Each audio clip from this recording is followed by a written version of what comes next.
this. All right. Well, tonight, Lord willing, we'll continue to look, hopefully finish our discussion about the sermon and putting the sermon together. Of course, you've seen this many times. This is our overall flow. And the first part of the process, which we spent a lot of time on, was the exegesis portion. And then now we've transitioned to the exposition side of things. And so just a quick reminder from last couple of weeks, just remembering as we're putting our sermon together, the objective and the primary objective really is the first two, to be accurate and to be clear. And that is why the goal of our exegesis, these first 8 steps, is to help us to be accurate, right? That's the primary mission, is to, as Paul told Timothy, to handle accurately the word of truth. So that's the main thing, right? That's the primary responsibility we have whenever we open the word of God. And so that's why we spent a lot of time and detail looking at the study side, the exegesis. And then also, we need to be not only a good student, to be accurate, we need to be a good teacher, to be clear. And that's the exposition side. That's our goal, is that that we are clear in the message, that we are clear in what it means to our hearers. And so that, again, the goal of the exegesis is accuracy. That is, you need to understand the passage. The goal of exposition is clarity. You need to help your hearers understand the passage. And so it's important to always remember these two as you're putting the sermon together. Keep that in the mind, in the front of your mind, because that's what's most important. Now, these others, the applicable and passionate, those are also important. Those are also key, but I would put them as the next level in priority. But certainly all 4 of these are important for as we preach the scripture, as we teach the word of God to others, keeping our focus on the first 2 primarily, to be accurate and to be clear. And so that clarity is what has led us to this whole discussion about the structure of the sermon. That structure helps us to be clear. That when we have structure, it allows people to more easily be able to follow us, to understand us. And so we've been looking at that structure. This will be our 3rd session, I think, talking about the structure of the sermon, which was included in the introduction, the body, and the conclusion. That's been our focus. So we spent time the last couple of weeks focused on the body of the sermon. Again, just by way of reminder, the body, basically you can think of those 6 P's that we've been talking about: the point, proof, picture, plan, persuasion. And then we'll have one more, I think, after that we'll talk about. So remember, the statement is just stating the point. Each of the outline points that you present in your message, whether it's 2 or 3 or more, state that point clearly, repeat it at the beginning and the end, just to help your hearers follow you. The explanation involves the explaining or instructing what the point means. This is the teaching part, where we are giving the instruction, helping the person, and here's the key point, to see how the point that you have is derived from the text. Help, show them from the passage how you got that point. All right, they need to be able to learn how to look in the text. And this is, by the way, when you're doing explanation, this is a helpful way to show your congregation, or show those that you are teaching. That's a helpful way to show them how they should be looking at the Bible, how they should be studying it. And so you can really be teaching them how to study the word just by your example. And so we want to explain from the passage. That's where all the exegesis will come in, as far as what you have learned.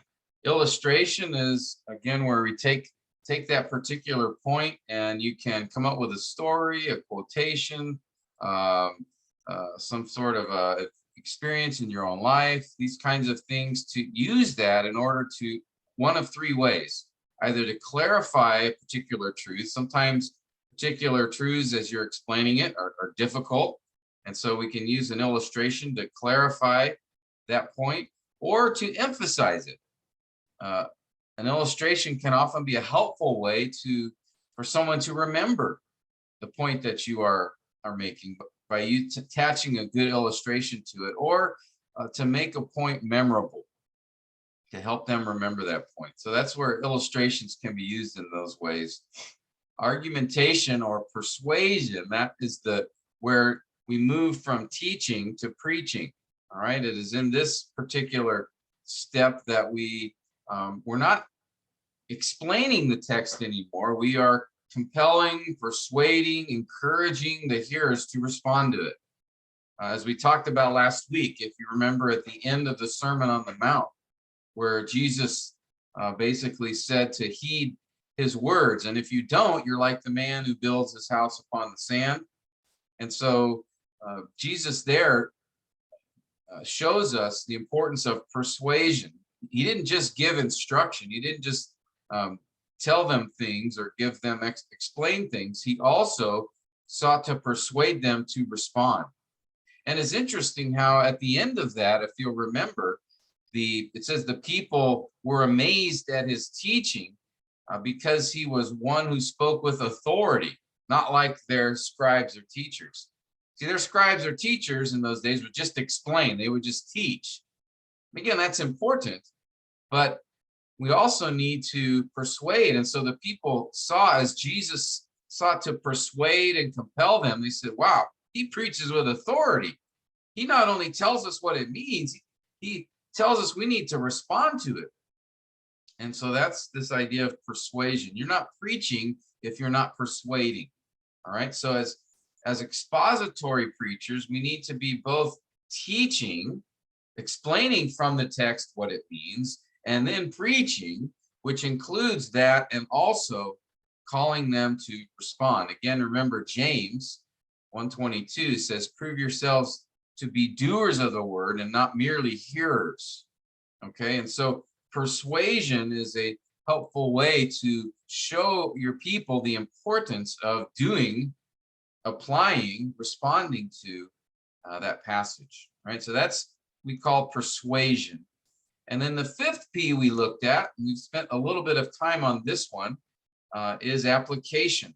All right, so it's really connected to persuasion. Application is how to apply the point. So persuasion is that you should apply it, that it is important to respond. Application is when you actually help them know how to respond, where you give them some ideas, some ways they can apply it to the passage. By the way, if, as I said, James 1:22, right, tells us to be doers, not merely hearers, right? And honestly, one of the reasons to give application, just because it shows the importance of that. Application shows your hearers that, oh, I should be doing something with this passage. Because if you just teach the text, and even if you then seek to persuade, if you don't give some specific application, it might cause your hearers to not think about or realize that they should be doing something with the passage. And so some specific application may get them to think about how it applies to them. All right. So I think application is important, just to show an example, by your example, why that we should be responding to the passage, not just learning the passage. All right. And so we discussed last week, again, the importance of it. Here again, James 1:22 is a key passage. There are also several others that tell us the importance, the reason we should apply the passage. And then we discussed some of the guidelines for that. And there were several that I mentioned to you, considering your hearers, what stage of life they're in, what is their age, what is their gender, what is their, are they married, do they have children? These are all factors to consider as you're thinking of application, thinking of ways to help them apply the passage. But there are two primary considerations, two primary categories that we need to remember as we're putting application together in the sermon. The first that we discussed last week, and I just want to review this quickly before we move forward because it's important. The first is to consider that we must always remember to preach the gospel in our message, because it's likely there are unbelievers who are listening. All right, it's impossible for us to know the heart of every person. We hardly know our own heart, let alone someone else's. So we must never assume that everybody is a believer. All right, that is our hope, right? That's what we desire, but never assume that. Always assume that there is at least maybe one person or more who may not know the Lord. So you want to bring the gospel in at an appropriate time in your message. All right, just as Paul told Timothy, he told him not only to preach the word, he reminded Timothy to do the work of an evangelist. And I think that is Paul telling Timothy, remember, the gospel is central. And so as you're preaching, remember to be preaching the gospel, calling people to respond to the gospel. And so keep that in mind. Bring it in at an appropriate time in the message. You don't have to always do it at the end. You can, that's fine, but I think it's better to do it at an appropriate place in the message. And I gave you some examples last week when we discussed that. So that's the first thing to remember, is always consider or be reminded that there's always a need to bring the gospel into your message. And then secondly, for believers, remember the three categories that we discussed last week that Paul identified in 1 Thessalonians 5:14, when he said, "We urge you, brethren, admonish the unruly, encourage the faint-hearted, and help the weak. Be patient with everyone." And I mentioned there that Paul here identifies three general categories of people in the church. That there will be those who are unruly, there will be those who are faint-hearted, that is discouraged, there will be those who are weak, that is immature in their understanding, or immature in their walk with the Lord, or they don't know certain things, or they don't know how to do certain things. So those would be the weak. So these are the three categories that we need to keep in mind.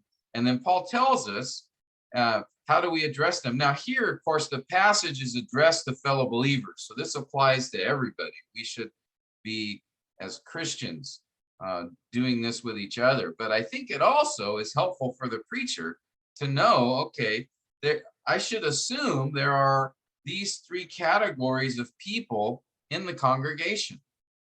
There are some who are unruly, who may not want to apply the passage in their life, or they're living in disobedience at this point, and so they need to be admonished, which is they need to be warned, exhorted, even rebuked.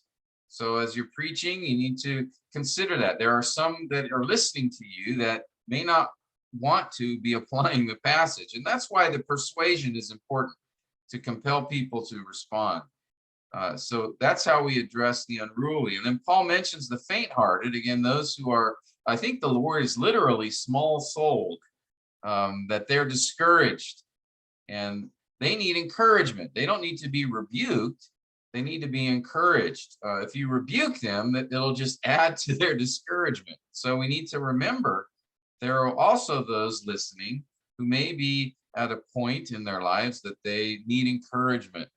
All right, they're discouraged. And then finally, Paul mentions the weak, that we are to help. That is to instruct the weak, to show the weak how to apply the text, to help them understand the passage. There will always be those in our congregations who may be new believers, or maybe they don't understand things from the scripture. So we need to be, that's why we need to give the instruction, but also help them know how to apply it. All right. So keep two categories in mind: believer, unbeliever, as you prepare your sermon. For the unbeliever, the need is the gospel. For the believer, there are these three categories that we should consider. There'll be the unruly, the faint-hearted, and the weak. All right. So those are what I do is I put the sermon together after each point, as I'm thinking about application, then I ask myself, okay, have I addressed these three groups of people? And have I brought the gospel in? Is this point a good point to bring in the gospel in my message? So I always ask myself those two questions for as I go through each point. All right. So that's just sort of a review. I want to, before moving forward on more stuff, I wanted to make sure, are there any questions or comments that you guys might have before we do that?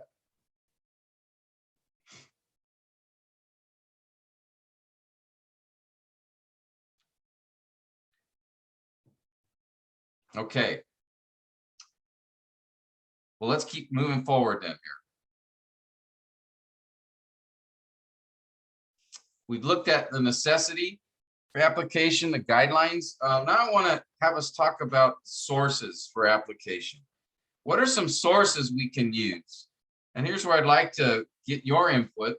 What you guys think would be helpful sources as you're trying to consider application and how the passage would apply to your hearers.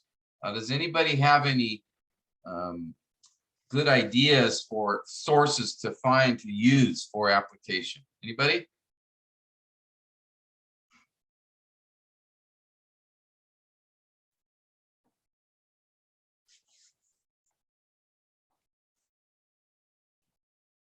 How about you, Joshua? Any suggestions for us? You mean a particular book? I'm sorry? Is it a book or other, like life experiences? Yeah, life experiences, right?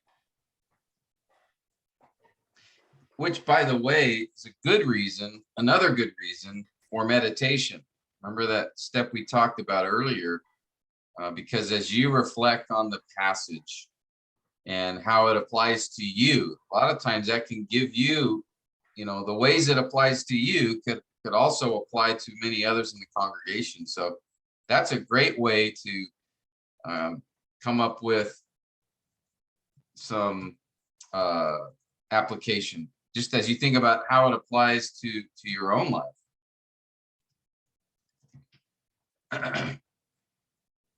All right, good. Any others come to mind? Sources that you can use for application. Dwayne, you got any that you found to be helpful? Yeah, well, it's if you're out witnessing, if you're out knocking on doors, if you're having cottage meetings or anything, boy, that always gives you a wealth of experiences. I use agricultural. I'm a farmer, so I use a lot of agricultural, and the Bible's just full of agriculture. And I'm also kind of a carpenter, so Jesus was a carpenter. I notice he uses a lot of plows and doors and stuff like that. He was familiar with that. Just stuff people can identify with, and there's something that they can connect with. But I think the biggest source I had was out at the prison in Changi, and 13 years out there with the drug addicts. That taught me more than anything I've ever done in my life. I came to believe in total depravity out there, the slavery of sin, the power of the gospel, and of course the power of the Word of God. Because a few of them made it when they learned to walk with Jesus. If they didn't learn to walk with Jesus, they didn't make it. And it was a precious few that were willing to do that. The rest of them just kind of, they disappeared. But working with alcoholics, drug addicts, and boy, do we have a lot of drug addicts floating around. They're all over. And boy, they need help. And now we have a disaster in the families. I don't know how your family is doing in your area, but boy, are we ever having opportunities to do Bible studies and stuff with really desperate families, and mostly women. It is, the world just gives us no end to, but we have to be out in the world. We have to be making, I suppose, contact with the world, make ourselves available. Yeah, you have to make yourself friendly. If you want to minister, you've got to make yourself friendly and just talk to everybody. Make yourself available. Of course, I'm a dinosaur down here. I'm about the only Amo in the city. And so they never forget my ugly face. And of course, they all ask me where I'm from. Well, I really lead them around in a long goose chase when they ask that. And I can make a lot of conversation on that. But yeah, you got to be a conversationalist and force yourself. And then, just look for the cracks to fill in Jesus with. You got to get them to Jesus. You got to get this conversation turned onto the gospel. I go to the gym every morning, and some days I'm just whipped and a bit out of it. But yeah, we've got to force ourselves to, I get involved. And I know Jensen is there. I know he's got a lot of piano students. I'm sure he's teaching more than piano, as there's opportunity to work in the gospel and the Lord Jesus into everything. If he isn't everything to you, they're not going to be impressed, but he has to be everything to you first. Anyway, yeah, illustrations. Yeah, that is, of course, the thing that they're going to be able to identify with. You throw verses at them, well, they're going to think you're some kind of a Bible banger and they're, a religious freak. But, you got to meet them right where they are. And I suppose just get good at it. Force yourself to get good at it. Yeah, and and nothing else, go door to door. What we had down in Singapore, blocks of flats with 200 families in, and we usually cover 3 flats. And the first thing we did is get the tracks in the door. As soon as they cracked the door open, we slid the tracks into the crack in the door and told them we were from Grace Independent and whatever and all of that. And that if they ever read the Bible, that was my opening or something like that. By that time, the door was shut, but you did get the tracks in. But in every block of 200 families, you'd get one in every other block that was a little bit interested, and you could whip up a conversation. So it's, you wonder once in a while if anybody is going to get saved, but they do. God is going to save a few.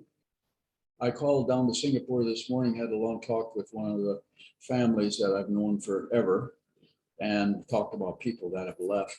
It is just heartbreaking to, and we've worked hard on these people long, and there's so few left. But anyway, this is keep your eyes on Jesus. Don't keep your eyes on the fruit, so you're going to get discouraged, because the Lord knows what he's doing. By the way, Jesus builds his church. We don't.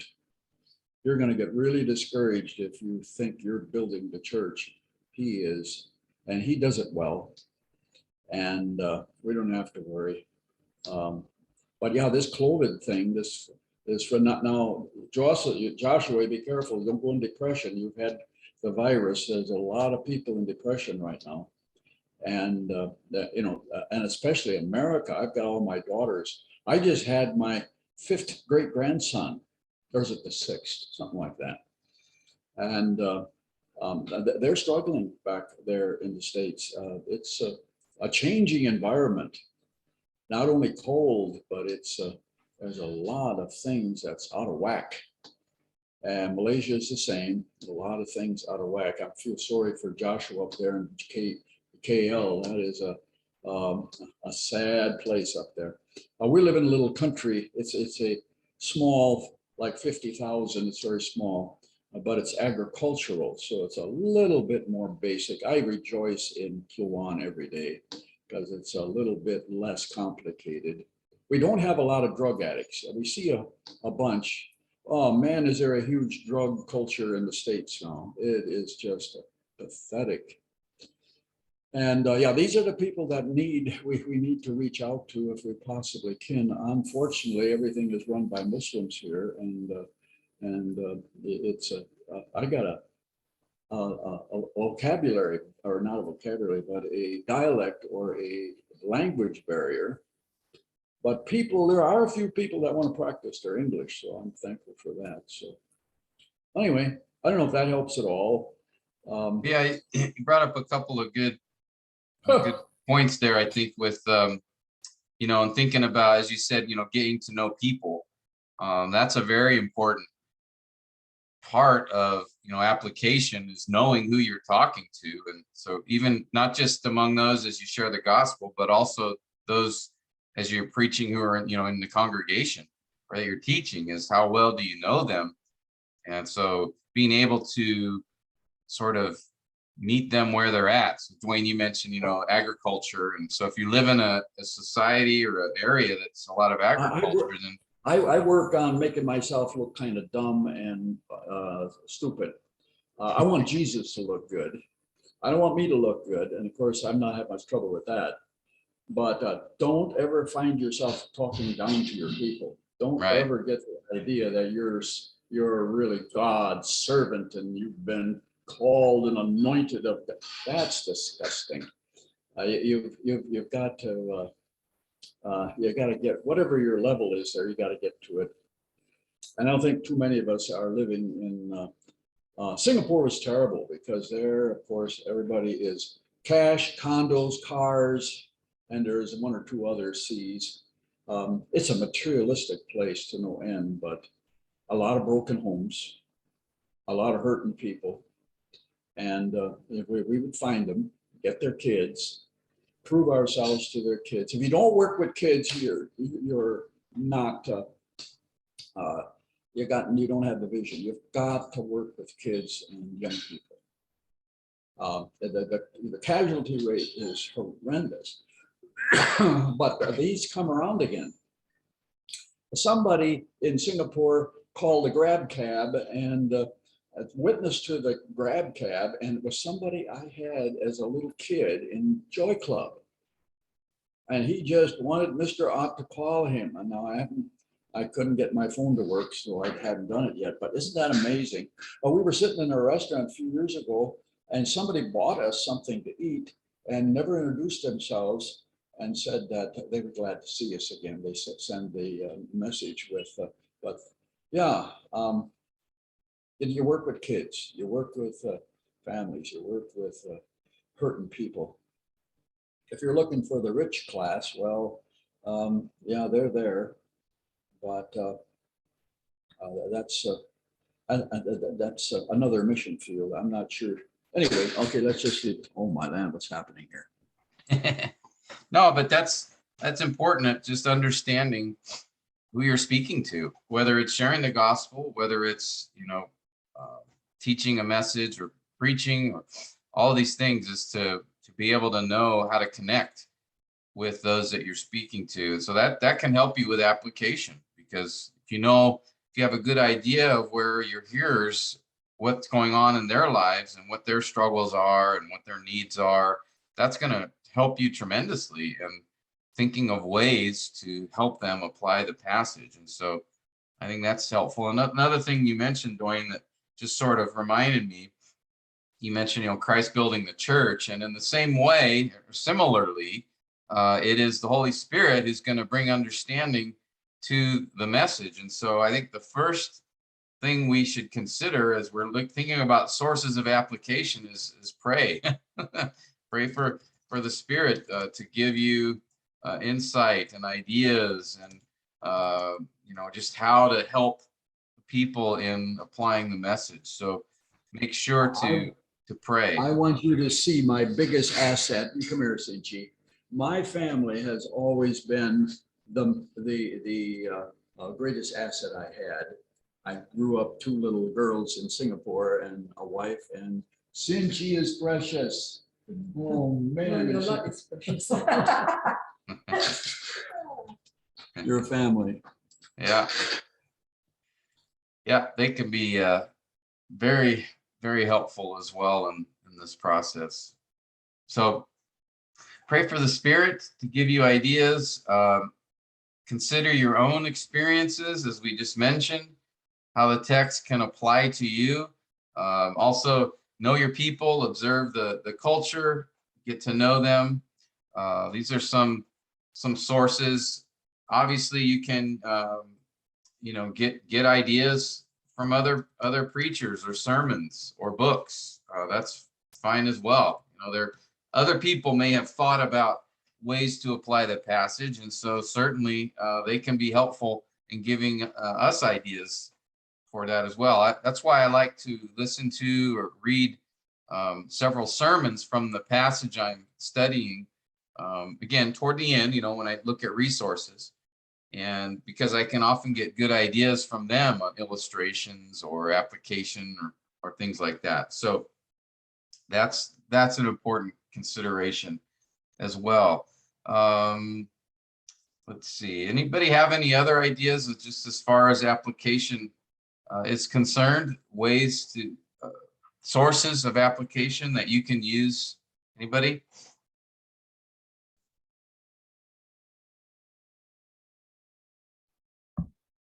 Yeah, I think Joshua. my in my own little experience,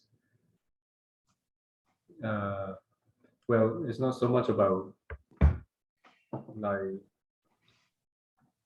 getting people to apply, but I think is helping them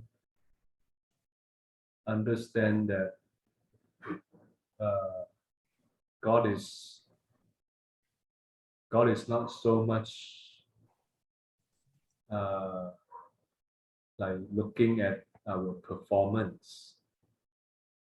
So I think that what I'm trying to say is having the gospel basis for their application is it's quite an important balance that that I learned in the areas of application, because a lot of times it's very easy for us to preacher to tell people what to do this, do that, but a lot of time they don't know why they need to do that, and especially if if our message is not clear, it can become a very legalistic type of approach. Just do better or try harder, or that's my that's my struggle. Yeah. Yeah, that's a great point. Thanks for bringing that up. When we think about application, don't just make it about, okay, this is the all the things you must do now. Certainly, there's that we need to call to respond, but it's centered around reminding them of God's grace, reminding them not just what to do, but why and how. So I think that's super important, because legalism can become a dangerous, especially for those who are prone to that, where they just want, okay, just tell me what to do, just give me my list of things I need to obey. Apart from, as Jesus said, if you love me, you will keep my commandments. So we need to keep it around, Christ centered, and that by his grace and for his glory, we should respond to what's given in the text. So, And here's another thing. good. Another thing is know your gifts. We're all so different. Know what you can do well, and then there's always something. Everybody can do something that's a little bit unique, and use that, because God calls you, he gives you gifts, and we need to exercise those and be aware of what we can do good, and then there's the other things that we got to work on. But it's multifaceted. Yeah, that's a good point. So it's keeping that in mind for really the whole, all aspects of preaching, and certain areas you're going to be more skilled at than others.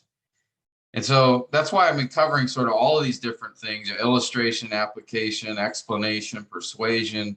Some of us will be stronger in certain areas than others, but we should all be at work working on each of them to improve, and even to listen to other guys who may be strong in these areas. And so I think when it comes to application, again, we're just trying to help our people understand some ways they can respond to the passage, but doing it in such a way that we don't make it just some activity or action or duty, and that we don't separate that from dependence upon the Lord and why we're doing it for His glory, and just keeping that in mind. I think one other way that's helpful, and we've talked about this earlier when we were talking about the sermon, the homiletical idea, the sermon main point, and the outline, is to make the sermon main point outline applicational. That is directed. That can be helpful as well, and just reminding your people, those listening to you, the importance of responding to the passage. So here's just a comparison of a directive versus a declarative outline point. So for example, I should probably reverse these. A declarative would be the idea, you might say, prayer is focused. A powerful prayer is focused prayer. Those would be statements. All right. Now you can change them a little bit and make them more directed, where you could say your prayer should be focused, or pray with focus. Those are more directed. So I would consider, as you're thinking of your outline points, as we discussed before, making them directed towards your hearers is helpful in keeping their thoughts as applicational. Directive would be more like imperative, in the form of a command, whereas indicative is the declarative statement is more indicative. It's a statement. All right. So both of these would be fine as far as communicating the point of the passage. But I think if you can make your outline points, your main point directed, that is more helpful.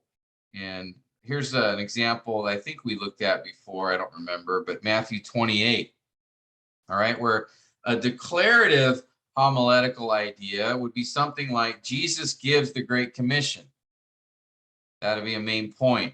And then the outline might be Jesus' declaration, Jesus' instruction, Jesus' encouragement. Okay, that accurately follows the main point of the text and the outline of the passage. But this is in the form of a declaration. It's just making a statement. All right, it's in the indicative. I think a more helpful outline, more applicational oriented outline and main point would be something like this.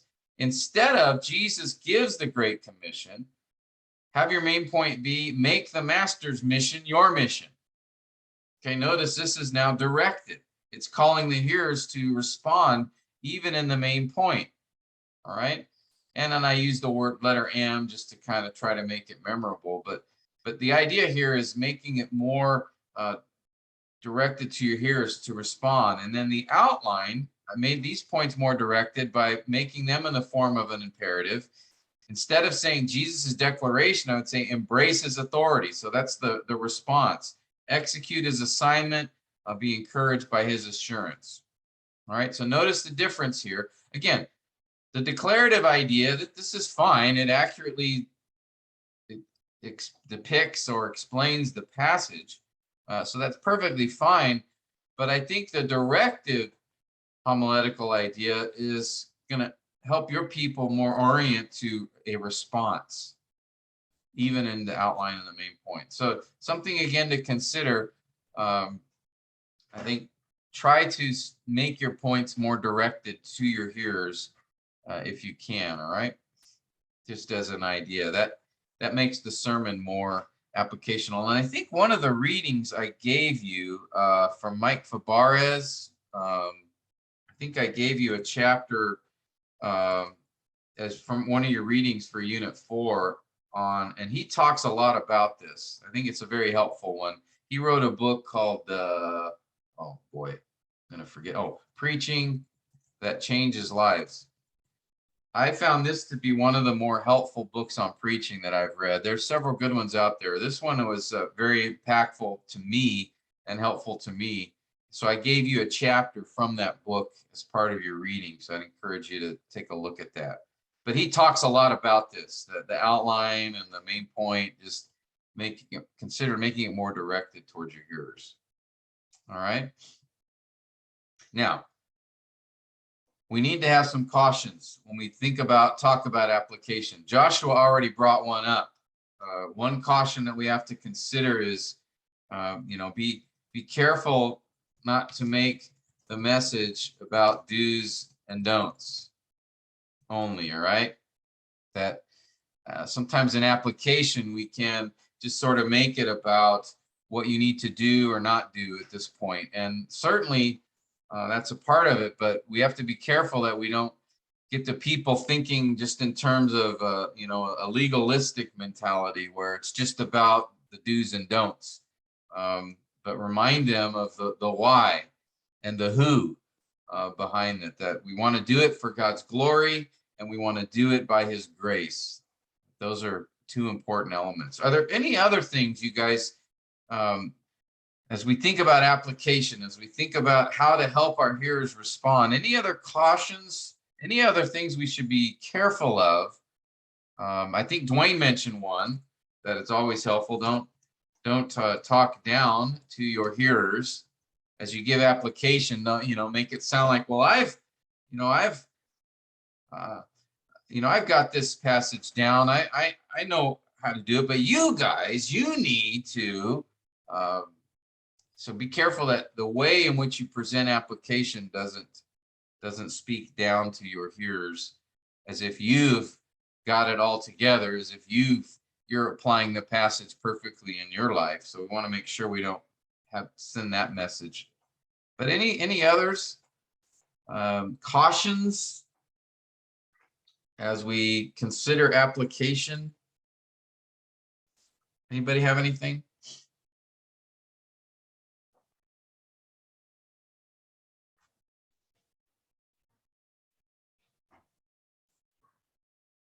Well, this is not so, I don't know whether this is caution or what is,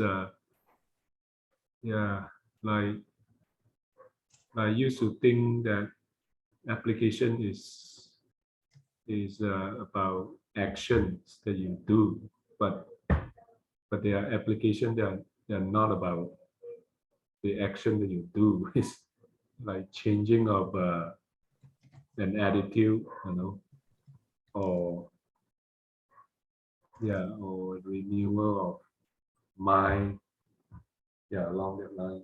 Not necessarily something that you do, right? Yeah, and that's the challenge, right? That it is something we are calling them to do as far as a way to respond, but we don't want them to summarize the whole message into, okay, what command do I have to obey now? As opposed to, how can I honor Christ in my life through this passage? That's a big difference, I think. And again, so that might be a way to, how can I honor Christ through this passage? And even maybe the other one is, how can I depend on Christ to live out this passage? Right? Is that what you're talking about, Joshua? Yeah. Yeah, that's important, because some people are more inclined to sort of just give me the commands. What do I have to do here? So they're more inclined towards a do don't kind of mindset, as opposed to, having a right motivation and a right dependence and that. So I think that's really, really important. Our tendency as people is we always veer towards action and legalism. That was an issue Paul had to address in Galatians, right? Where they were wanting to rely on their good works to please God or even to be saved. So they were relying on good works to be saved or sanctified instead of seeing good works as a way that they live out their love for Christ and as a way that they would honor him. And so we don't do good works to please God, but we do good works in response to what he has done for us and in dependence on him. So that's always a challenge in application. And some people, they respond by just not giving application. Well, I don't want people to make it about what to do and not do. Well, that's not helpful either. We need to help them understand how the passage applies in their lives, but we need to be careful we don't make the whole sermon about some rule they need to follow now. That is a challenge actually for us.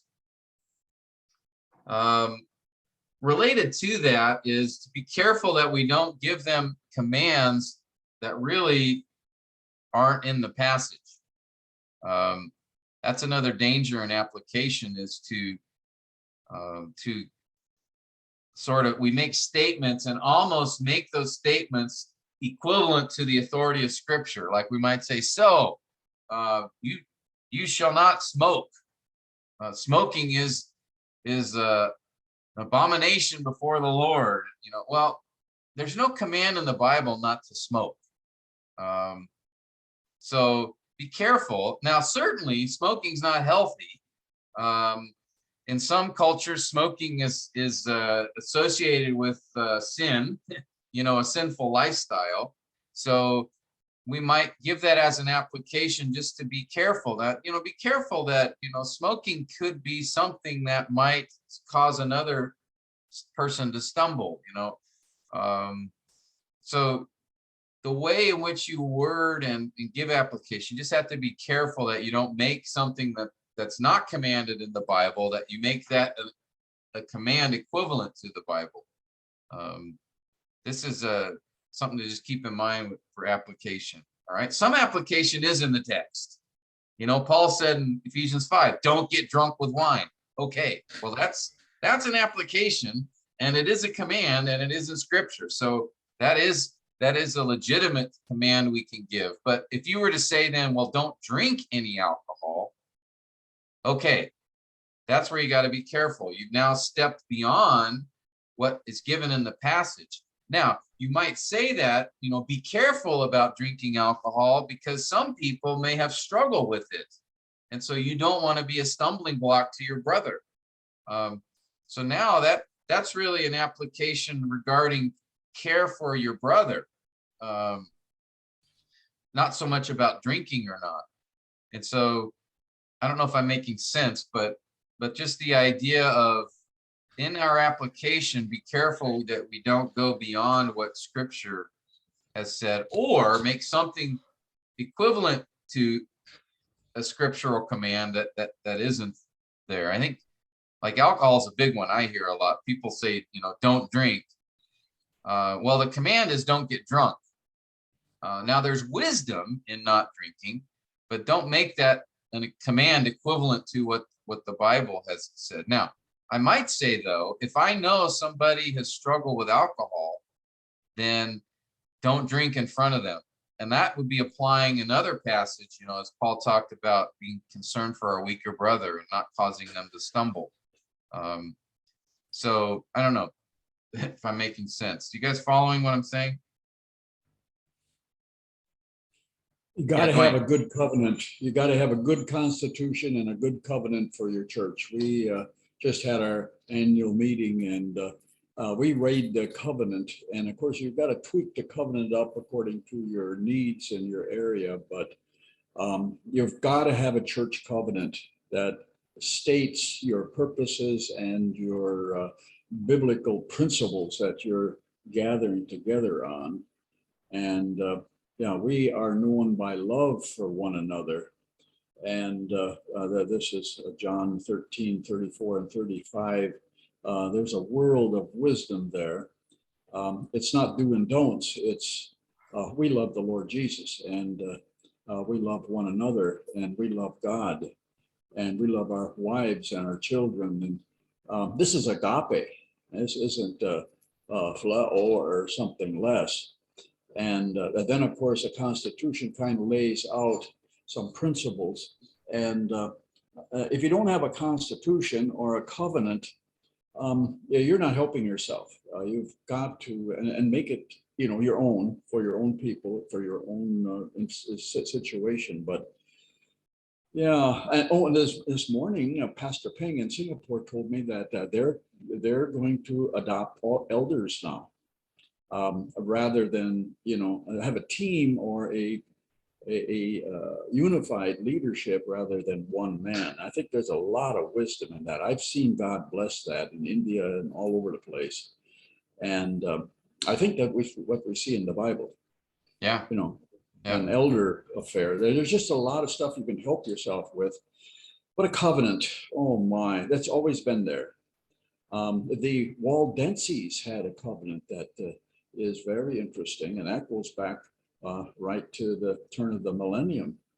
And they were actually, it's interesting to note that that's what Luther used to translate his German Bible. There was Waldense Bibles to no end, and German Bibles before that. But there's a lot going on. God builds his church, but we've got to do it his way. And a covenant really lays it out. You got to consider that, because that really will help you, and helps me keep a focus and a right perspective of things. Yeah, and that could be something even to refer to, in as you're thinking about applications as well. Some connections to that, commitments you've made to one another as a congregation. I think that's very, very helpful. Anybody else have anything that just cautions when it comes to application? Pastor Philip, do you have anything that comes to your mind? Things we should be careful of when we're thinking about applying the passage? No. Okay. Oh, one thing comes to my mind is sometimes we as preachers have an application in our mind before we even study the passage, right? So we want to be careful that we don't force a passage to our application, all right? We need to move the application towards our passage. So I know sometimes, someone in your congregation or some people are doing some things, and you go, I'm going to deal with this, right? So you have the application in your head, and then you try to find a passage that you think will justify or allow you to give that application. Well, that's a big no-no. Don't do that. Because now the danger is eisegesis, right? You read into the passage what you want it to say. And we cannot do that. That's a big no-no for preachers. So don't come up with applications before you've studied your passage. That's my but that's hard as preachers, right? Oftentimes, or pastors, we see issues in the congregation, and we need to deal with this, and we just have to be careful that we don't have the application drive our interpretation. It's got to be the other way around. So just keep that in mind as well. All right. So I have a few others in the notes that I can give you that you can look at, but just application, I think, is again something we have to. It's part of how we come alongside our people to help them, and we just have to keep in mind things to be careful of as we do that. I know a lot of preachers that make applications sort of their time where they just command people and boss them around and tell them what to do. And that's not the idea here. Is that we're as shepherds. We're to lead by our own example first, but also too, as Dwayne was just mentioning, the focus on the motivation of love for one another, love for Christ, and a desire to honor him. That needs to be what motivates us as we think about application, okay? So that is the 5th P. So we have point, we have proof, we have plan, we have persuasion, and then next we have problem. All right, now what do I mean by that, problem? Well, oftentimes when you're preaching through a passage, there's going to be certain questions that may come up in the mind of your hearers. Think perhaps even an objection or a concern from the passage. There may be a difficult doctrine within the text that people may be confused about or not clear on. I was just preaching on something the other day that this came up. Okay. Well, let's say you're preaching a message on prayer. 3 characteristics of powerful prayer, and maybe in your passage there might be something said there that might cause your hearers to think about, God's sovereignty in prayer, and maybe as you're encouraging people to pray frequently, maybe some in your congregation might think, well, if God is in control and he's sovereign, why should I pray at all? If he's going to do whatever he does, then do my prayers even matter? So you might want to take some time and address that particular issue. Talk about prayer and the sovereignty of God, or maybe you're dealing with a particular passage is difficult to apply, and so you may want to address the questions or concerns that some in your congregation may have. And so some of the ways I do this are, I might say something like, now there may be some here who are asking yourself, or perhaps you notice this passage brings up a difficult issue. So these might be ways to sort of introduce a problem, but don't avoid difficult questions or issues, because some of your hearers are going to have them. All right. So as you're putting your sermon together, you want to be thinking about, okay, is there anything in this passage that I know some of my congregation might have a concern about, or might not understand, or might have a problem with? Is there a doctrine here in this text that is particularly difficult, or something that I know my hearers need to consider? And this all has to do with you knowing, like Dwayne was talking about earlier, knowing who you're speaking to, what their issues are, what their concerns are, where are they at spiritually, how well do they understand the Bible. And as you know them, then you'll know, okay, this might be an issue or a problem or a question that they have. And so Jesus did this a lot. Actually, if you look at, as he taught, he would answer questions with a question and get people to think about what he was talking about. All right. And so keep that in mind. Let me just give you an example. This is from a sermon that I preached from Hebrews 12. We've looked at this passage from time to time in our class. So here's what I said. I was talking about the cloud of witnesses in the first part of chapter 12, verse 1, where he says, since we have so great a cloud of witnesses surrounding us, let us run with endurance. So he said, this great cloud of witnesses in Hebrew 11, along with millions more throughout history, they testify of their trust in God. And all of them cry out, endure, persevere, believe in God, you can make it. Now, I'm using persuasion here now, right? I'm trying to encourage them to respond to the passage.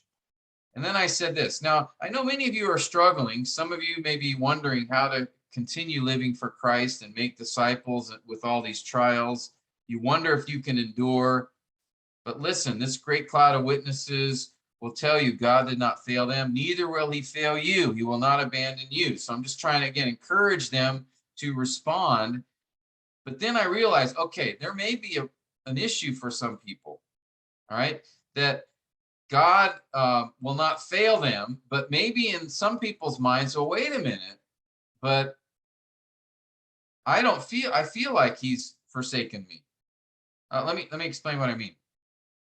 But some may say, but wait a minute, what about those at the end of Hebrews 11 who were tortured or imprisoned or even killed? How was God faithful to them? And how can God allow me to go through the pain I am going through if he loves me and would never forsake me? I've been praying for him to rescue me, but I've seen no change, no deliverance.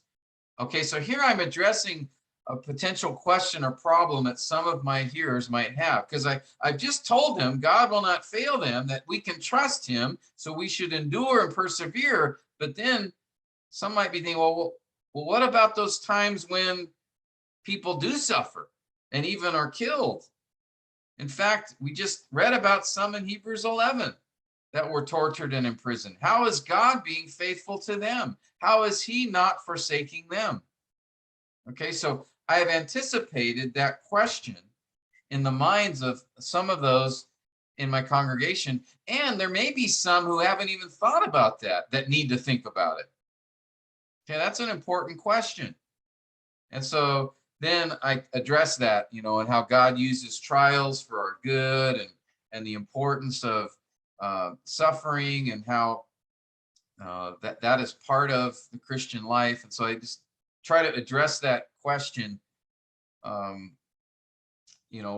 with scripture. All right, so this is just an example of anticipating a problem or a question or a concern that some would have who are listening to the sermon. So it's an opportunity to teach them about, in this case, how God is still faithful even when he allows trials and suffering in our lives.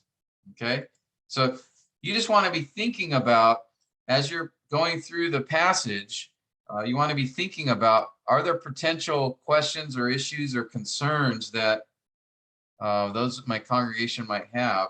Or is there something here, an issue that this would be the right time to address it to help them understand a particular doctrine better? All right, so that is what is involved here in the 6th P of problem or question.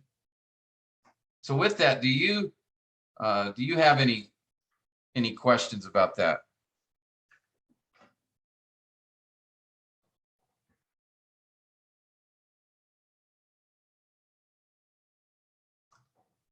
So let me just summarize these. Again, the 6 elements of an outline point, or the 6 Ps: the point, proof, picture, persuasion, plan, and problem. These are 6 aspects or characteristics as you're coming up with each outline point to include each of these 6 within that point. All right, that's the idea here. Now, a few questions regarding this. Does every outline point have to have all 6 of these? All right, do I need to have a point, proof, picture, persuasion, plan, and problem for all of these? Well, I would say this: definitely each of your points, you need to state the point and you need to explain it. That's a requirement.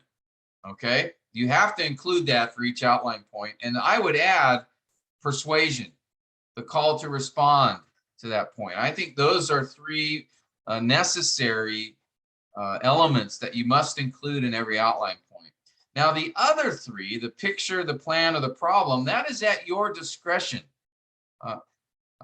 Whether you feel like there's a need for an illustration, or if there's a need for application on this point, or if I do have a problem that I need to address. So you don't have to include all 6 of these for every outline point that you have. Sometimes there's not enough time to do that. But certainly the 3 that I've highlighted should be in every outline point. And then the other 3 will be just whatever you think would be best and most helpful for your congregation. So sometimes you may just give an illustration of the point.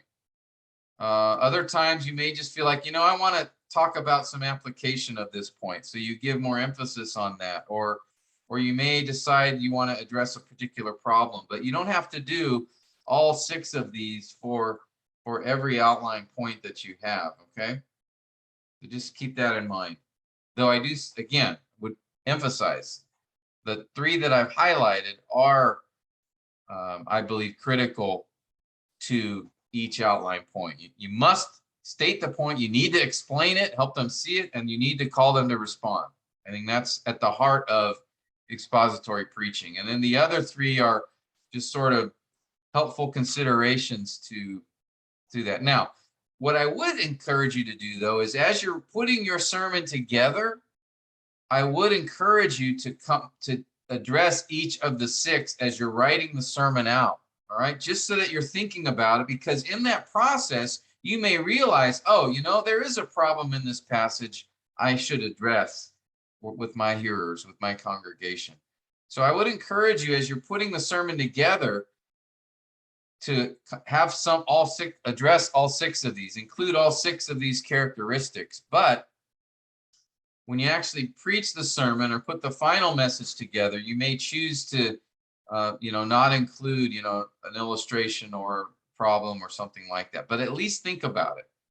Because in that process, the Lord might bring to your mind something that you hadn't considered before that should be done. So coming up with a sermon, include all 6, but when you actually preach that message, the 3, 5, and the picture, plan, and the problem will be just at your discretion as the pastor, the teacher. Okay. All right. Now, does the preacher have to follow the outline elements in the order given? In other words, do you need to start with a point, do the proof, then the picture, persuasion, plan, problem in that exact order? Not necessarily. Obviously, you need to state the point first, and then I think you need to explain it. But then at that point, you may, in the explanation, incorporate an application and then an illustration, or the order in which you do this. It's very fluid. All right. You don't have to follow this in this particular order. I would say and even in the explanation, you might spread out the explanation of the passage. You might explain the first part of the verse and then bring in an illustration, and then continue and explain the next part of the verse, and then maybe bring in an application at that point, and then you might persuade, and then you might do some more explanation. So it's not like, okay, state the point, then explain the whole verse or the whole point, and then illustrate and apply. No, but you might incorporate an illustration or application or the problem within your explanation. Okay, does that make sense? You don't have to follow this in this particular order, but it'll be fluid. All right. So how long should the preacher give to each of these 6 elements? All right. Again, there's no set time that, okay, make sure you give 2 minutes to the point and 4 minutes to the explanation and 4 minutes to illustration. No, you don't have to do that. Again, it's going to depend on the point. It's going to depend on your hearers and what they need. It's going to depend on the difficulty. You might spend most of the point explanation because you need to really, it's difficult maybe to show them from the passage what it means. So you might end up spending a lot of time on explanation, or maybe the point isn't that difficult to see from the passage, but you really want to give emphasis to applying that point and persuading. So you may spend more time on that. Or perhaps the point introduces a difficult doctrinal issue, and you may decide, I need to spend most of my time addressing that. Okay, so how long each point should be is really dependent on what you think the needs are. Now, let me just give you an example here. Let's say you're preaching a 50-minute sermon, and it's got 3 outline points. My suggestion would be, again, this is just a suggestion to consider. This isn't the rule for sermons, all right? But I would suggest an introduction of about 3 to 5 minutes. Most of the time, you don't need a long introduction. Just enough to get their attention, to draw them towards the passage, to surface the need. So some of my introductions are like a minute long. Other times I might go longer if I think I need to surface the need more, or go into something that I think, but usually my introductions are 3 to 5 minutes, no longer than that. The body of the sermon might be about 40 minutes, because your conclusion the conclusion maybe 3 to 5 minutes. So if they're 5-minute introduction and a 5-minute conclusion, you have 40 minutes left for the sermon. So if it's 3 points, and you do each of those 3 equally, that's about 13 or 14 minutes per point. So if you decide you're going to do all 6 P's for each outline point, that's only a couple of minutes for each of the P's. All right, so that just tells you right away, oh, well, I think it'll take me more than 2 minutes to explain this passage. So I need to give more time to explanation and less time to illustration or to persuasion or plan. All right, so this just gives you an idea to consider. Now, what often happens that I've seen in the sermon is a preacher takes point number 1, and instead of 13 minutes, he spends 25 minutes. It's like, uh-oh, we got a problem here, because I only have 15 minutes left for the next 2 points. And then usually the second point, he'll spend maybe 10 minutes on, and then he realizes, wow, I don't have much time left. I've only got 5 minutes now for my last point. What happened?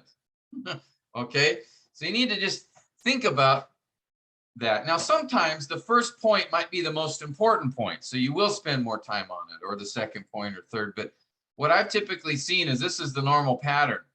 Because preacher, you get into it on the first point, and you maybe explain more than you thought you were, or use a long illustration, or and then all of a sudden you notice you're running out of time.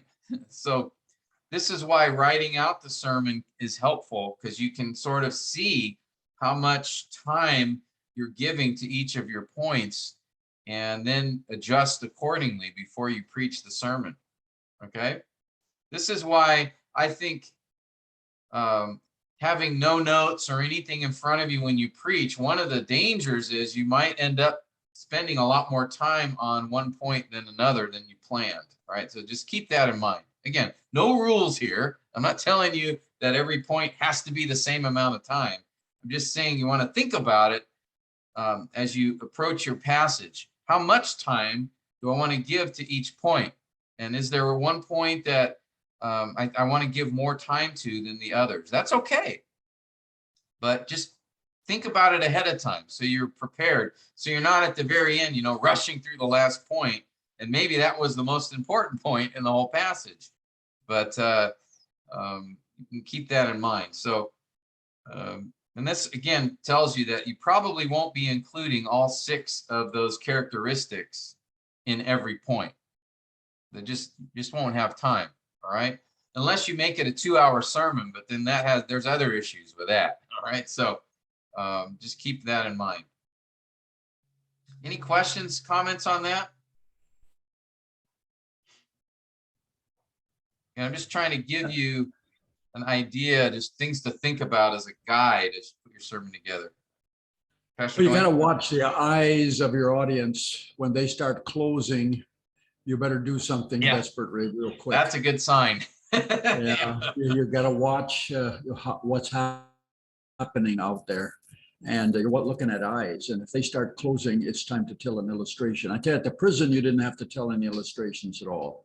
But when you get out into public, you've got to have a lot of them ready, because you've got to, and I'm this way. I sit there listening to somebody, and I've heard this before, and their voice puts me to sleep.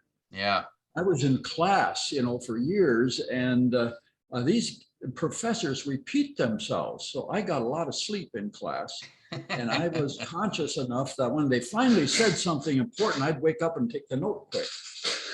But we actually had a professor put himself to sleep one time. Yeah. And everybody, that nobody will ever forget that. I mean, it got real quiet. They looked up and the professor was sound asleep. All Yeah, kinds that, of things go on, but yeah, this business of keeping people's attention, you gotta watch eyes, and that's the only thing illustrations are good for, is to wake them up. I've got a lot of pig illustrations, so that gets them. I love pigs, and I know pigs. I know pigs better than I do people, and so that wakes them up. That'll get their attention. But you got to have something in your experience or in your past, maybe your kids.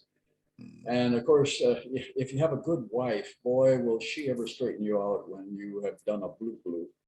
And oh, it's very interesting. It's kind of fun preaching. I enjoy it, but it's you know, painfully what do you say, challenging.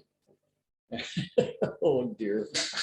Enough said. yeah, and that's good. I mean, that's something we're gonna talk about that even in more detail too, as we discuss, you know, the preaching event, you know, as you're preaching, and things like illustrations or even the tone of your voice, the volume. There's many ways to sort of adjust and respond to your hearers, especially when you realize, okay, they're starting to fade here. So, and that, you know, I watch that too when I'm sitting in a you know, message, and if the preacher goes longer, you know, I look around and I notice, you know, people are starting to get tired here, and that's one reason you want to be careful not to make your sermons too long either, because you may not be helpful to them, because if they're tired, you have to keep that in mind. So yeah, illustrations are a great way to sort of bring them back, or there's other, you know, ways, your gestures, your volume, things like that, that you can also use to get attention with them. And so, but this is why I think, you know, keeping the sermon to a reasonable length. And when you do that, then you have to think about the structure of that sermon and how much time you are giving to certain elements within each point. So just keep that in mind. Okay. Another question that might come up is, what about subpoints? If I have outlined subpoints, do each of those subpoints, should I consider the 6 P's for them? And I would say, yeah, usually if you have subpoints, that means that those are going to be the what you're going to discuss. So you won't spend a lot of time maybe on the main point or the outline point. You're going to spend it on the 2 subpoints here. And so this is what I would suggest in this particular outline from Hebrews chapter 12, is for each subpoint, consider the 6 P's. Again, I said consider. You don't have to include all of them, but treat each subpoint as an outline point where you'd want to think about, okay, in this subpoint, I need to consider the point, the proof, the picture, the persuasion, the plan, and the problem. Okay, and again, you may not include all of those, but I would have it like that. Okay, so yes, if you have subpoints, then the subpoints need to incorporate those 6 characteristics, or at least some of them, as you preach your sermon. Okay, all right, so those are some questions to consider. Now I want to talk about a little bit again. We've discussed this before, but just to reiterate and emphasize, because this is important to be clear and help your people follow you, is that as you move from one outline point to the next, consider the following thoughts, all right? The purpose of a transition is to, one, emphasize, that is, reiterate, restate, repeat the current point. The second is to connect. Now you want to make a connection between the previous point and the next point, and then you want to introduce the next point. Okay, so emphasize, connect, introduce. So for example, if you are talking about the 3 characteristics of powerful prayer, and you just finished your first point, that prayer should be frequent, powerful prayer should be frequent, you might say something like this. So we've seen here from verse 2 that the first characteristic of powerful prayer is that we should pray frequently. Now, another characteristic, a second characteristic we see of powerful prayer in this passage is found in verse 3. And here we see that powerful prayer that we should pray fervently. So first, we should pray frequently, and secondly, we should pray fervently. All right, so that's sort of, again, I'm repeating the first point as I'm finishing, and I'm moving towards the second point and introducing it, and I'm connecting them to the main point of the sermon.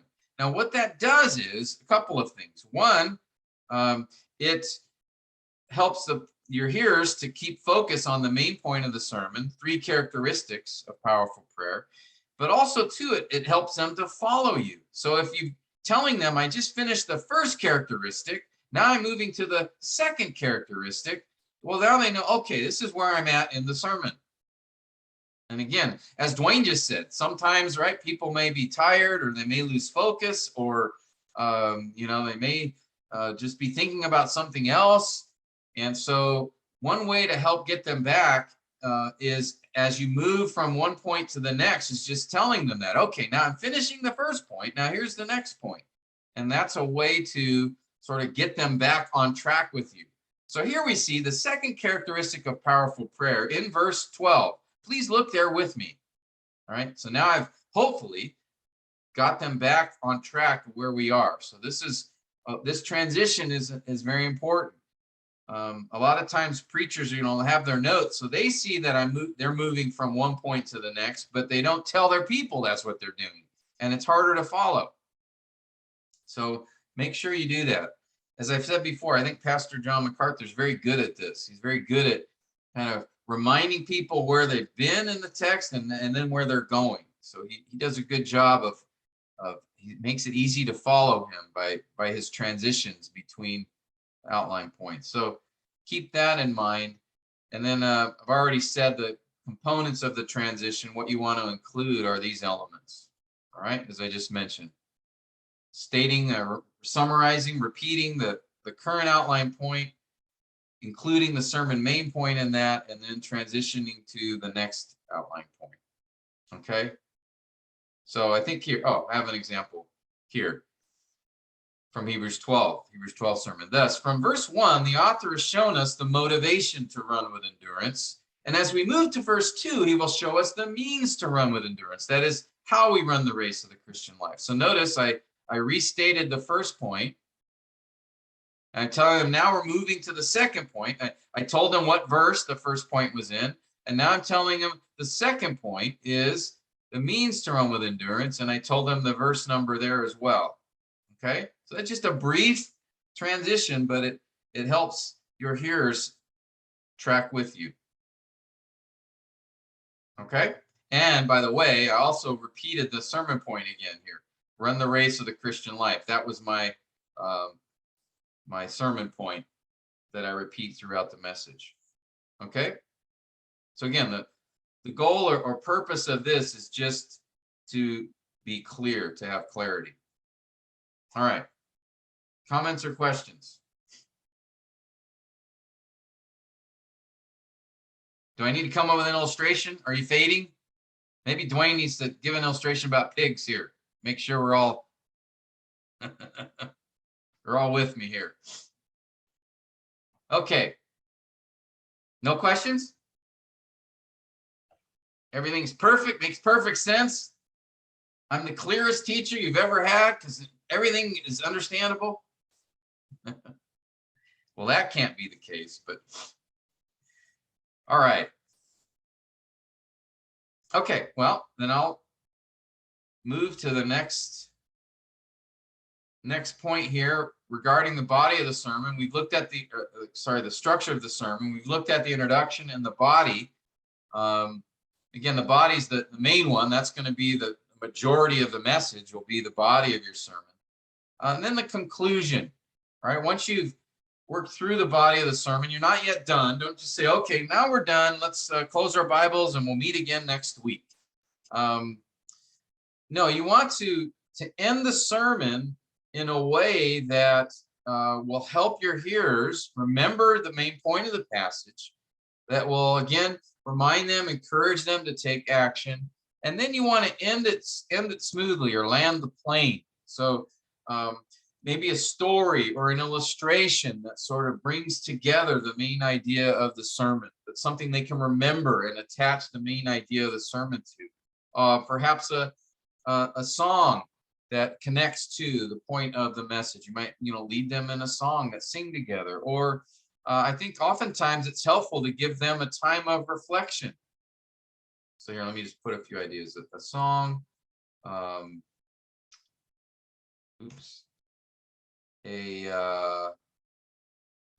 did I say? A story. What's going on here?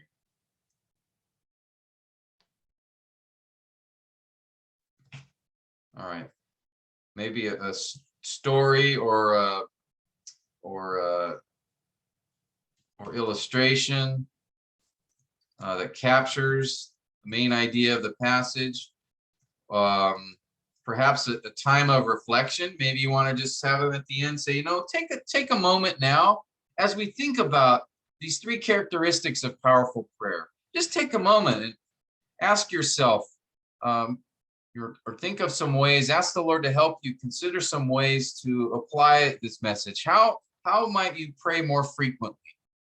How might you pray more fervently? So you might just give them opportunity to reflect, or even at times as you close in prayer, maybe just have them say, before I close in prayer, I want to give you a moment to pray to the Lord and ask him to help you, or ask him for ways to help you be more consistent in your prayer life. And so that's another. Again, don't just end the sermon. You want to use that time as you conclude to bring things together, to help them to consider final thought before you transition to the next thing. You've just spent again, guys, remember, you spent, the whole week preparing this message, or at least, some amount of time during the week preparing this message. You've put your energy and effort into putting the sermon together and then preaching the sermon. And that's the focus, is the word of God and applying it to their lives. So don't just, once you've gone through the passage, don't just end it. This is the time at the conclusion to sort of bring things together and give them a final thought, a story, an encouragement, time of reflection, a song, just something that will help them to focus on that message before the other thoughts start coming into their head about, where they're going after the service, or they're hungry, or, those kinds of things. You don't waste the opportunity and all the time and effort you've put in, the importance of the message from the scripture. I often see, pastors sometimes they'll sort of end the message quickly and then they go on to announcements or to something else. Well, what's happened? You've all of a sudden, now they've shifted away from the passage. All right. And so I think you want to just give them a time of reflection or focus before you end the message. So land the plane, basically. Don't crash land the plane by just stopping. All right. You need to sort of smoothly land the plane so that it brings that message to closure. You'll see this a lot in epistles. There'll be sort of a benediction at the end of the epistle, right? Jude 24, now to him who's able to keep you from stumbling, so there's this Hebrews, there's a benediction at the end there. Romans, there's a benediction at the end. It sort of brings to a close the focus of what's been discussed. All right, so make your conclusion persuasive, impactful, memorable. That's the idea. Okay. And again, this is all to contribute to clarity, helping your people understand the passage and encouraging them to consider and think about how it connects to their lives. All right. Now, I also, too, by the way, really effective conclusions often make a connection back to the introduction. If you had a story or some event or something that you mentioned in the introduction to introduce the passage, sometimes it's really powerful and helps it to be memorable to go back to that introduction and connect back to it in some way. That can be very effective conclusion. That really brings the message, what's the word I'm looking for? Brings cohesion or connection for the whole message if you sort of start and end it in a similar way. So just something to consider. You don't have to do that, but I've seen very effective conclusions are those that sort of bring us back to where we started and the introduction. And sometimes even in the introduction, you might leave a question or a thought or something. Maybe you're telling a story and you don't tell the end of the story. Maybe you save that for the conclusion. That can be a helpful, effective tool. Okay. Any other thoughts on conclusions? Joshua, how about you? Your experiences? Anything with conclusions you think would be helpful to remember, consider? Yeah, I think sometimes appropriate hint. An appropriate what? Sorry. Hint, you know. Oh, Yeah, I like hint. So.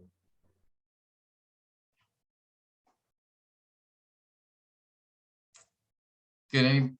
Any other suggestions?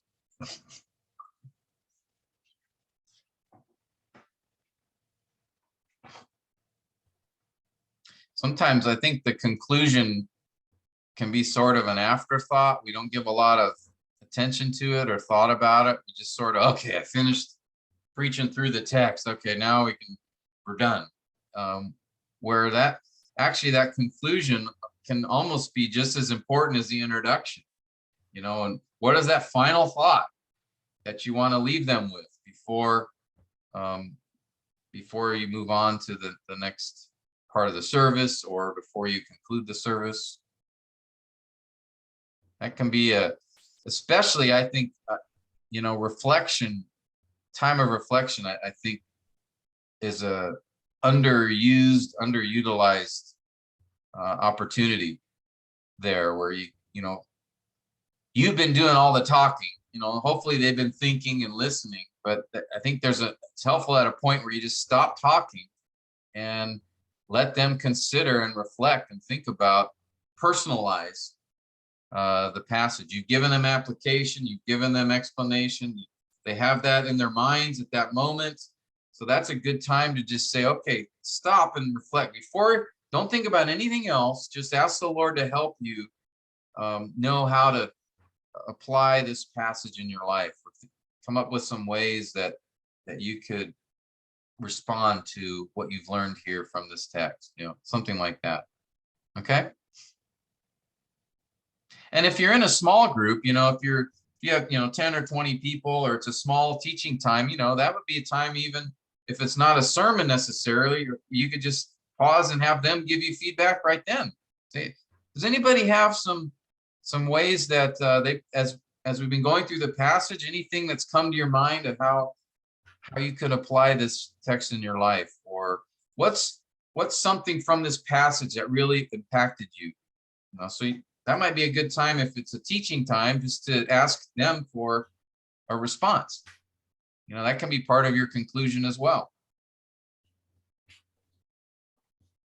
Now, if you're preaching to, a large group of people, probably won't do that. You just have it maybe be a silent reflection. But if it's a small group, or it's a Bible study time or something, that would be you can encourage some response there at the end, just for them to speak it out loud to one another.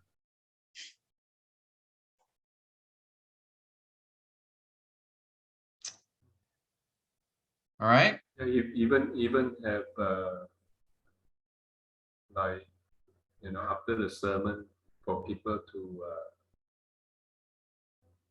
come out for counseling or prayer. Oh yeah, good. Yeah, that's good, Joshua. So it's not necessarily part of the the conclusion, but it is an opportunity for them, you know, if you remind them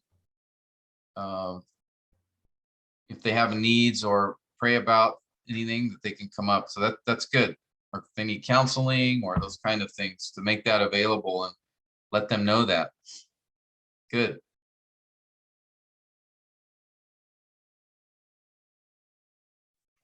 Anything else that comes to mind, guys?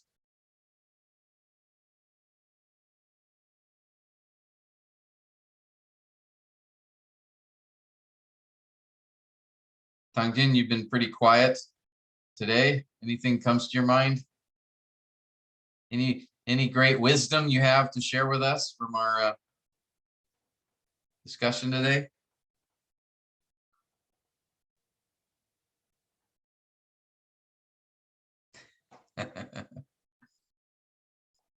How about you, Zali? Any thoughts? I'm nose bleeding now because all the topics are quite heavy for me. Yeah. And there are so many differences. The way I used to see or learn from the church, and so just heavy thoughts at the moment and learning through.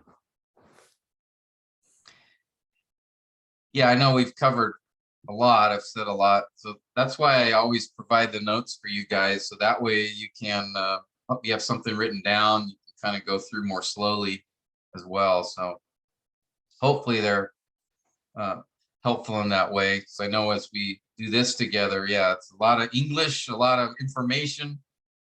Sometimes can be hard to absorb all of it. So hopefully that the notes will be helpful for that. Absolutely, absolutely. Great, thank you. Okay, well, again, yeah, we've covered quite a bit here. I wanted to at least get through all of the points regarding sermon preparation. Let me briefly just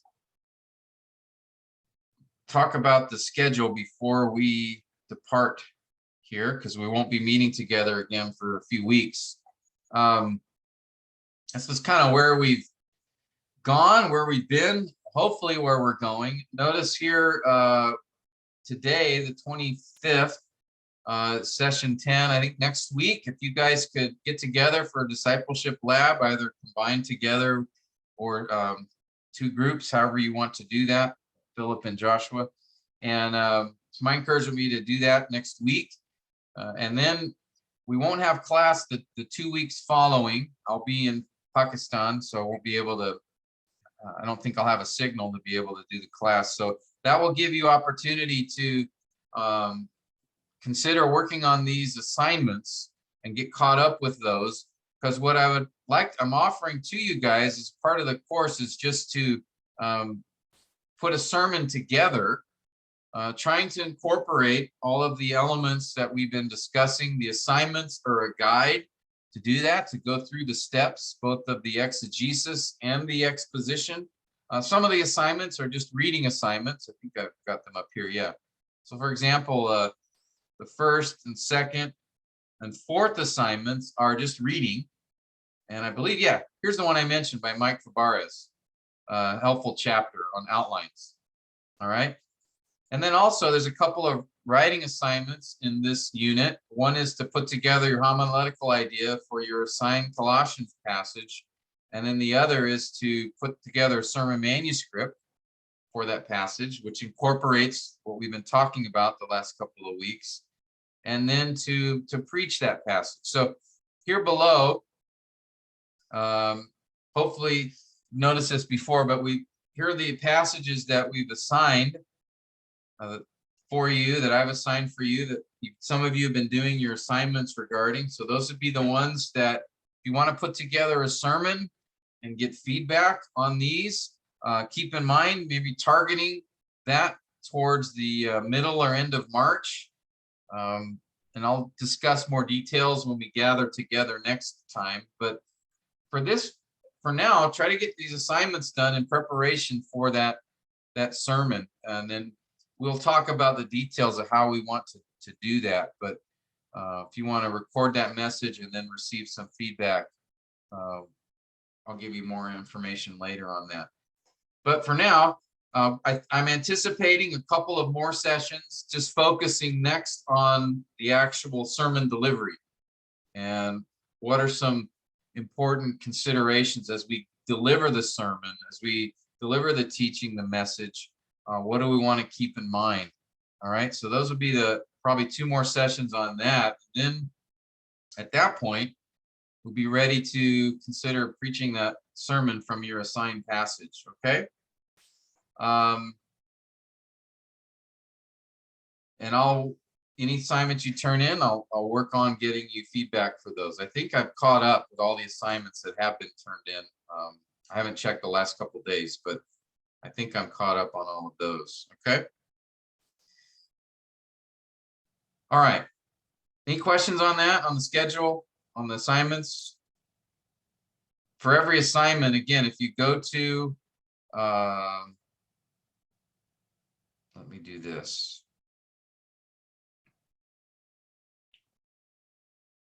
Do this real quick and then we'll be finished today. So let's see here. We go to Canvas. All right, so let me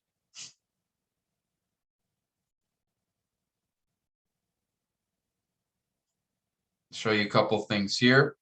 All right, so I'm going to go to tmei.instructure.com, Canvas. Uh-oh. Computer's running slow here. Sorry, guys. There we go.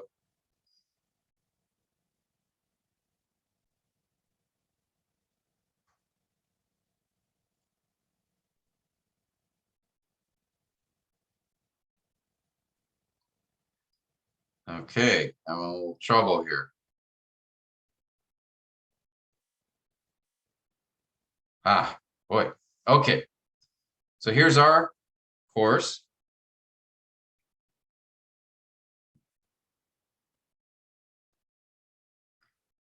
All right, so on this front page, again, the key thing that you want to know is a couple of things. One is when you go to this particular page, there's 2 places you want to be aware of. The first is you're going to see under the course syllabus, this big link here. This says everything on this link. All the course files for this module are there. So that schedule I just showed you actually is right here. All right, you just hit that and there'll be the updated schedule, the assigned passages. And then here's information from every session that we've done. So here's unit 4. I've got the notes for each session, and then the video link. And then if there was an assignment, I just put it there for you during that session. So here's all the sessions from unit 4. And then I've included, here's unit 3, unit 2, unit 1, everything's here, okay? Everything is here. All right, so once you've gotten an assignment and completed it, let's say that you've done your homiletical idea for your assigned passage, then just go over to grades, or to, assignments. And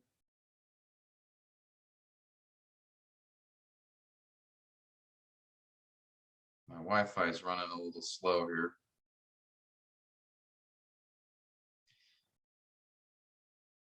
The assignments should pop up. There we go. All right, so that's unit 4. So let's say I finished my homiletical idea. That's assignment 4.3. And I'll go to that one, start the assignment. And then it'll ask to, yeah,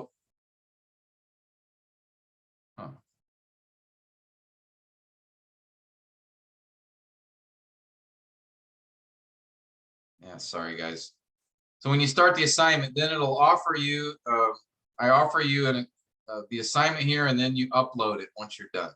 All right, now I know a number of you have already done this, so this is familiar, but I just wanted to review this quickly to show you, all right? Sorry, I could show you more, but I'm having trouble with my internet right now. Okay, enough of that. So, and in it too, as well as if any questions or if you're stuck on something, you're working on your passage, your assignment, and you need some help, just feel free to message me, and I'll or WhatsApp. You can contact me that way, and I'll try to answer any questions you have. Okay.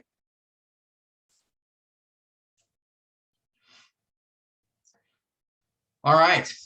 Well, that's enough. You guys need to get some rest, get to sleep. So appreciate your time, appreciate your faithfulness, and Lord willing, then as we finish this last unit, we can then move towards. After you finish the unit, the sermon, we can move towards the next module, which will focus our attention on narratives. All right, we've been looking at epistles, but the next module will be considering narratives. How do you study and preach stories from the Bible? Okay, that's coming. Okay, Pastor Philip, would you mind closing our time in prayer? Sure. So